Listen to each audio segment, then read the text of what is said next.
দীর্ঘ ৯ মাস ধরে -৭১ ডিগ্রিতে বিশ্বের সবচেয়ে শীতলতম গ্রাম ইয়াকুতিয়ায় টিকে থাকার জন্য কি প্রস্তুতি নেয় গ্রামবাসীরা।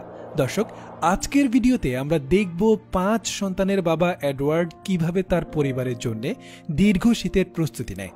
যেহেতু মূল শহর থেকে ইয়াকুতিয়া অনেক দূরে, তাই এখানে কোনো গ্যাস লাইন নেই, আর এজন্যে ভয়াবহ ঠান্ডায় তাদের বিদ্যুৎ গোলযোগ দেখা দিলে জ্বালানি হচ্ছে তাদের বেঁচে থাকার অন্যতম মাধ্যম। এই সময়ের মধ্যেই ফল, মাছ, মাংস, জ্বালানি কাঠ, পশু পাখির জন্য খড় ইত্যাদি যতটুকু সম্ভব তা সংগ্রহ করে রাখে গ্রামবাসীরা। কাঠকয়লা এখানে খুবই গুরুত্বপূর্ণ একটি অনুষঙ্গ। যেহেতু গ্যাস নেই, তাই ঘন্টার পর ঘন্টা জ্বালানোর জন্য এবং সামর্থ্যের মধ্যে কয়লাই উপযুক্ত বস্তু। লিরা হচ্ছে এডওয়ার্ডের স্ত্রী। এই জুটির ৫ সন্তান নিয়ে তাদের সুখের সংসার। লিরা একজন গৃহিণী আর এডওয়ার্ড একজন পশু চিকিৎসক। পশু চিকিৎসা ছাড়াও এডওয়ার্ডের আরও অনেক পেশা আছে, যা সামনে জানতে পারবেন। এই গ্রামের অন্যান্যদের মতো এডওয়ার্ড এবং লিরাও গরু পালন করে। সবচেয়ে শীতলতম গ্রামে পশু পাখি পালন করা চারটিখানি কথা নয়। কথায় আছে না, ১২ মুশকিল ১৩ আহসান। সমস্যা যেহেতু আছে, তাই সৃষ্টিকর্তাও ওই এলাকার পশু পাখিকে ওভাবেই সৃষ্টি করেছেন। এখানকার গরু -৭০ ডিগ্রি পর্যন্ত তাপমাত্রায় টিকে থাকতে পারে, আর এই গরুর ঘর বানানো হয় কাঠ খড় দিয়ে, যতটুকু ঠান্ডা থেকে বাঁচানো সম্ভব আর কি। গরুর দুধ তাদের জন্য অত্যন্ত প্রয়োজনীয় খাবার, কারণ শীতে চাষাবাদ সম্ভব হয় না, তাই তাদের বেশিরভাগ খাবারই হয় দুধের তৈরি। নিয়মতান্ত্রিক গরুর ঘর পরিষ্কার করছে লিরা, আর গ্রীষ্মকালে প্রায় ১০০ টনের মতো খড় তারা সংগ্রহ করে রাখে নিজেদের প্লাস গবাদি পশুর জন্য। সকালের নাস্তা শেষে স্কুলের উদ্দেশ্যে রওনা হয়েছে এডওয়ার্ডের ২ সন্তান মিচিয়া এবং এরচিমেন। মিচিয়ার বয়স ১২ এবং তার ছোট ভাই এরচিমেনের বয়স ৯। প্রতিদিন ২ ভাই বোন এভাবে স্কুলে যায়, নিরিবিলি ক্লাস করে। দর্শক, আমাদের ভিডিওগুলো দেখছেন মোহাম্মদ মাসুদ শ্রীমঙ্গল থেকে, মৌসুমী পারভিন দিনাজপুর পশ্চিমবঙ্গ ভারত থেকে, মোহাম্মদ আবদুল্লাহ নোমান দুবাই থেকে, তানভিন বানিয়া চট্টগ্রাম বাংলাদেশ থেকে, মোহাম্মদ আলমগীর হুসাইন দুবাই থেকে, মঞ্জুর আহমেদ ভারত থেকে, ফারজানা ইসলাম সৌদি আরব থেকে, সাবরিনা জান্নাতারা ঢাকা থেকে, আরিফুল ইসলাম মালয়েশিয়া থেকে, এধিকা দাস ভারত থেকে। দর্শক, আপনারা কে কোথা থেকে ভিডিওটি উপভোগ করছেন অবশ্যই মন্তব্য করতে ভুলবেন না। বাচ্চারা স্কুলে যাবার পর এডওয়ার্ডও তার মূল কাজ শুরু করে। যেহেতু সে পশু চিকিৎসক, তাই একজন গ্রামবাসীর ঘোড়া চিকিৎসা করতে এসেছে সে। শীত প্রধান এলাকা, প্রায় পশু পাখি অসুস্থ হয়, আর এই পশু পাখির ওপরেই কিন্তু এখানকার মানুষ বেশি নির্ভরশীল, তাই এডওয়ার্ডের ব্যস্ততাও মোটামুটি বেশি থাকে।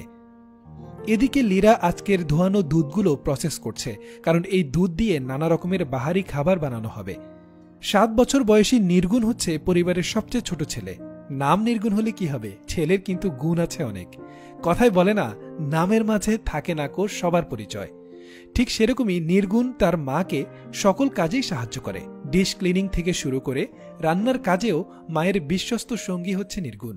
নির্গুণের বাবা এডওয়ার্ড বলেন, আমি আমার বাবাকে সবসময় দেখেছি কাজ করে যেতে, কখনোই ওনাকে সোফায় বসে আরাম করতে অথবা টিভি দেখতে দেখিনি।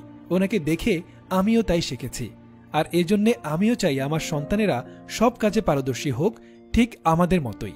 এতে ভবিষ্যতে তাদের নিজেদের জন্যই কল্যাণ বয়ে আনবে।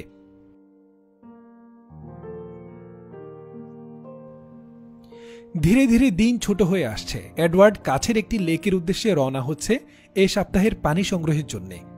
নিজের পরিবারকে সুরক্ষা দিতে শীতে ঘর গরম রাখা, পর্যাপ্ত কাঠ আনা, খাবার পানি সংগ্রহ করা, মোট কথা একটার পর একটা কাজ করেই যাচ্ছে এডওয়ার্ড। এত কিছুর মধ্যেও তার সবচেয়ে বড় পাওয়া হচ্ছে পরিবারের শান্তি, যা তাকে এতটা ননস্টপ পরিশ্রমেও প্রশান্তি যোগায়।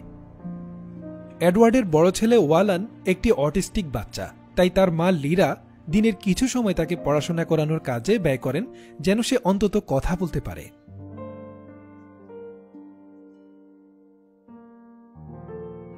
দুপুরের দিকে এডওয়ার্ডের কাজ কিছুটা শেষ হয়ে এলে সে তার ওয়ার্কশপে সময় দেয়, যেখানে সে ছুরি থেকে শুরু করে লোহার বিভিন্ন সামগ্রী বানায়। ইয়াকুতিয়া অঞ্চলের ছুরি বাহিরে খুবই বিখ্যাত, কারণ তাদের বানানোর ধরন অন্যদের থেকে আলাদা, আর এখানকার স্টিলও খুব মজবুত। এটা এডওয়ার্ডের পূর্বপুরুষের পেশা, তাই বংশ পরম্পরায় সেও তার মূল কাজের ফাঁকে এই ওয়ার্কশপে সময় দেয়।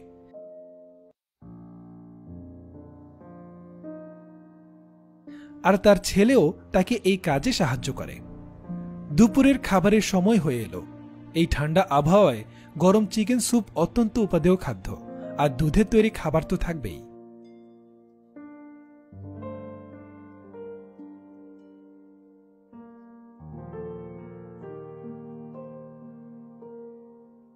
এডওয়ার্ড তার ওয়ার্কশপের কাজ শেষে বাসায় এসেছে।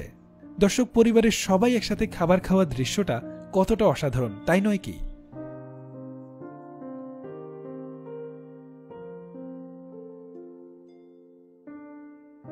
খাবার শেষে মা মেয়ে ক্রাফটিংয়ের কাজ করছে, যা তাদের মানসিক বিকাশে সহায়তা করে।